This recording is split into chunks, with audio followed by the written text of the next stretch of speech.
है। हाँ, शुरू करते हैं। गुड आफ्टरनून बच्चों। ये पार्ट है मनोहर श्याम जोशी, जिस पार्ट में उन्होंने मनोवैज्ञानिक ढंग से दो पीढ़ियों के बीच में जो अंतराल है उसको बताने का प्रयास किया है। उसमें ये लंबी कहानी है जिसमें विश्लेषणात्मक रूप से उन्होंने पार्ट के बारे में बताया है। आगे बढ़ें। इस पार्ट में जो है पार्ट का सारांश देखेंगे। हाँ, यहाँ पे रुक जाओ और पार्ट का क्या है उसको देखते हैं। पहला हम शुरुआत जो है संदर्भ से करते हैं। संदर्भ क्या है? इस कहानी का मुख्य पात्र कौन है? यशोधर बाबू। और यशोधर बाबू के पूरे मन मस्तिष्क में कौन है? किशनदा। किशनदा की जो विरासत है, विरासत उनकी जो सोच है, उनके जो सिद्धांत हैं, उनके जो विचार हैं, वो हूबहू अपने जीवन में लागू करते हैं। ठीक है। और वो जिस तरह से कुमाई संस्कारों को पालन करते हैं वो सब चीज़ें हैं। उनका नियम, उनकी सादगी, उनकी परंपरा, उनकी पाश्चात्य सभ्यता के खिलाफ जो विरुद्ध जो बातें हैं वो से हूबहू किसके करते हैं? किशनदा के।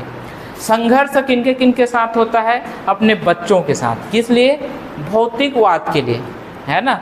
ये सादगीपूर्ण जीवन पर विचार करते हैं, लेकिन उनका जो बच्चे हैं वो टीवी, कूलर, फ्रिज, गाड़ी, इन इत्यादि जो भौतिक चीज़ें हैं उन पर जो है आसक्ति व्यक्त करते हैं। पाश्चात्य जीवन शैली को अपनाते हैं वो, जिसको बिल्कुल पसंद नहीं करते। उनके लिए एक तकिया कलाम इस्तेमाल करते हैं, समहाउ इम्प्रॉपर। ठीक है। तो इसलिए पिता और पुत्रों के बीच में और उनकी पत्नी के बीच में, पुराने विचार और नए विचार के बीच में द्वंद्व होता है, निरंतर टकराव होता है। ठीक है।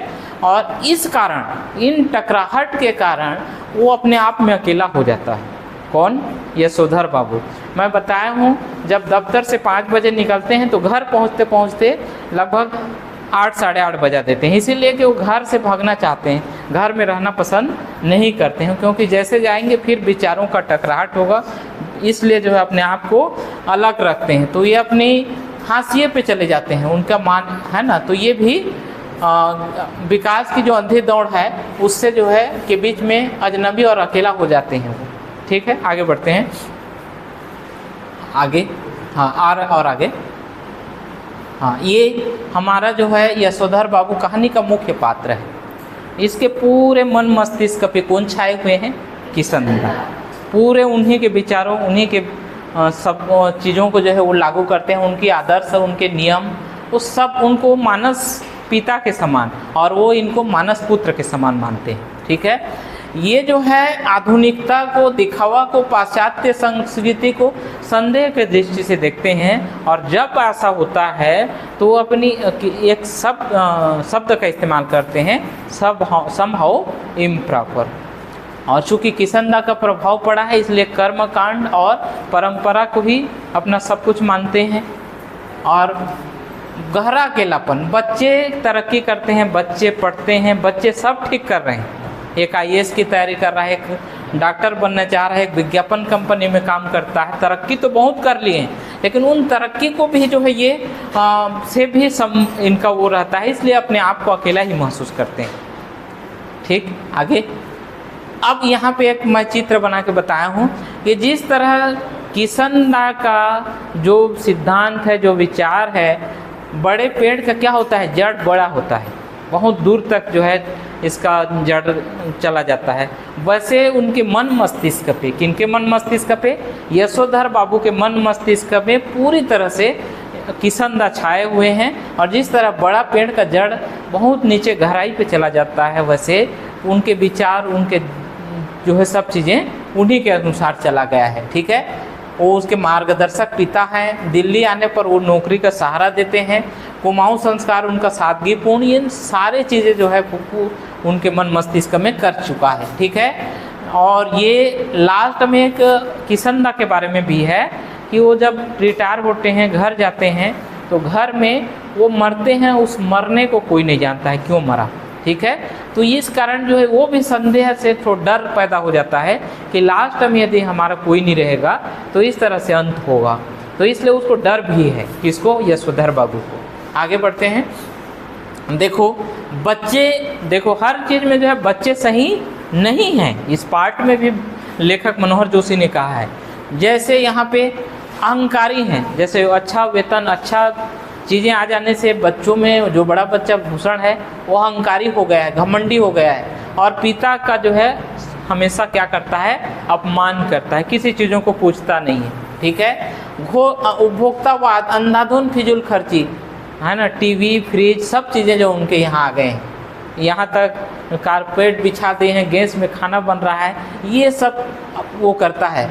ठीक है, साथ ही साथ स्वार्थी भी हैं, है ना, चाहता है उसका मतलब कि उसके यशोधर बाबू क्या चाहता है कि उनके जो रिश्तेदार हैं, जो कम पैसे वाले हैं, उनका सहयोग करें, लेकिन ये सहयोग करने देना ही नहीं चाहती, ना उसकी पत्नी और ना ही उसके बच्चे। ठीक है, तो किस तरह से एक सत्ता का परिवर्तन होता है। पहला पूरी तरह यशोधर बाबू था, धीरे धीरे वो भूषण अपना सत्ता कब्जा लिया है और उस जो घर है उस घर में अपने सामान, अपने हिसाब से सामान लाने लगा है।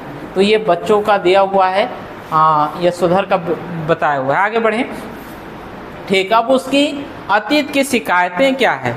चूँकि संयुक्त परिवार में वो रही है, किसकी, यशोधर बाबू की पत्नी, तो उसको जो है हमेशा पल्लू करना, उनकी बातों को मानना, इनसे वो जो है पूरी तरह से अपने मतलब कि क्या हो गया है, जब बाद में जब ये चीज़ें हट गई उसके बाद शिकायत करता है अपने पति से, ज़िंदगी भर मेरे को संयुक्त परिवार में रखे, अब मैं मन का करना चाहती हूँ, है ना। वो बिना बाह वाला जो है ब्लाउज पहनती है, लिपस्टिक लगाती है, हिजाब लगाती है ना, तो वो उसको क्या बोलती है, वो कई प्रकार से चिढ़ाते हैं यशोधर बाबू पाठ में, तो उसको जो है ना, तो उसी तरह वर्तमान जो स्वरूप में अपने आप को बदलना चाहते हैं, तो यशोधर बाबू बदलने उसको कई तरह से जो है उनको लाछना देते हैं। ठीक है, आगे बढ़ें।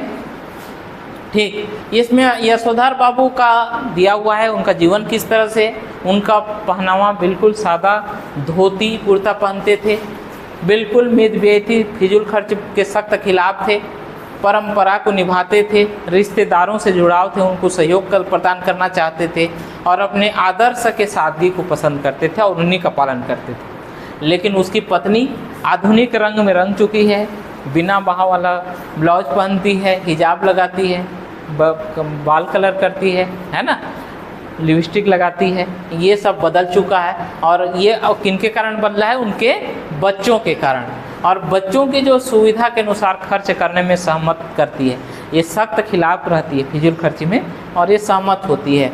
और ये संयुक्त परिवार के बंदिशों से चिढ़ है इसको, क्योंकि ज़िंदगी भर उससे परेशान रह चुकी है ये, और समय के साथ अपने आप को बच्चों के अनुरूप ढाल चुकी है।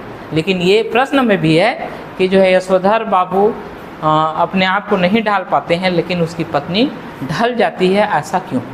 और लास्ट में जो उसके बच्चे जो है, जो पहनावा है पूरी तरह से पाश्चात्य रंग में रंगी हुई है ना, वो घोर उपभोक्तावाद को पसंद करते हैं, ज़्यादा से ज़्यादा जो दिखावा के लिए खर्च करना पसंद करते हैं, मोटर गाड़ी, फ्रिज, कूलर इत्यादि, है ना। रिश्तेदारों को बिल्कुल ये पसंद नहीं करते हैं, स्टेटस देखते हैं, छोटा रिश्तेदार है तो उनसे बातें नहीं करेंगे, है ना। और भौतिक सफलता पूरी तरह आत्म केंद्रित है। तो ये बातें जो है मनोहर जोशी ने जो है बिल्कुल कटाक्ष किया कि बच्चों का ये वाला जो है भौतिकवाद कहीं सही नहीं है। अच्छा, दोनों पक्ष में थोड़ा हम पढ़ेंगे, समझेंगे। तो एक पक्ष वाला जो है सिक्के की दो पहलू की तरह, बच्चे भी कहीं कहीं सही हैं और कहीं कहीं बच्चे भी गलत हैं, और यशोधर बाबू कहीं कहीं सही हैं और कहीं कहीं वो भी गलत हैं। ठीक है, आगे बढ़ें। अच्छा, ये जो है उसका लास्ट में जब आता है घर, उसकी जो है बताया हूँ मैं यहाँ पे, चड्डा तंज कसता है, जूनियर उससे सम्मान नहीं करते हैं। 5 बजे जब वहाँ से निकलता है कार्यालय से, तो कहाँ पहुँचता है, बिड़ला मंदिर। बिड़ला मंदिर में ईश्वर का ध्यान करने का प्रयास करता है और घर से बचने का बहाना है, इसलिए जो है यहाँ प्रवचन सुनता है ताकि लेट में या देर में घर पहुँचे। उसके बाद सब्जी मार्केट में जाकर रोज़मर्रा की सब्जियां खरीदता है। नौकर रखने का प्रस्ताव बच्चे रखते हैं, तो जिसको बिल्कुल वो तैयार नहीं होता है। ठीक है, और फिर घर पहुंचता है तो वहां जाकर देखता है चकाचौंध वहां की जो है परिस्थितियां बदली हुई है, क्योंकि वहां कुछ पार्टी की फंक्शन की तैयारी हुई है। आगे बढ़ें। अब देखो, ये उसका घर है, सामने पूरा बदल गया है माहौल, उसको देखकर वो घबरा जाता है और तब तक नहीं जाता है जब तक पूरे कार वाले निकल ना जाए। वो जो है इसको जो है पूरी चकाचौंध को देखकर, जैसे घर के बाहर कारें, स्कूटर रंगीन झाल रहे आधुनिक मेहमान यशोधर बाबू की अपनी 50वीं सालगिरह के आयोजन को देखकर उसको समहाउ इम्प्रॉपर लगती है। ठीक है, और यह पार्टी पिता की खुशी के लिए नहीं बल्कि बच्चों के सामाजिक प्रदर्शन के लिए थी, ये सोचता है वो। होता है बहुत सारी पार्टियां हम अपने जो है जब दिखावा के लिए भी रखते हैं, तो ऐसे ही दिखावा की पार्टी है उनका। ठीक है, तो इसके लिए वो कहाँ चला जाता है, पूजा करने के लिए, पूजा संध्या करने के लिए चला जाता है, और जो 10-15 मिनट में करता था वो आधे घंटे तक वहाँ रहता है, ताकि जो है मेहमानों भाग जाएं तो मेरे को कुछ करने की ज़रूरत न पड़े। आगे देखें।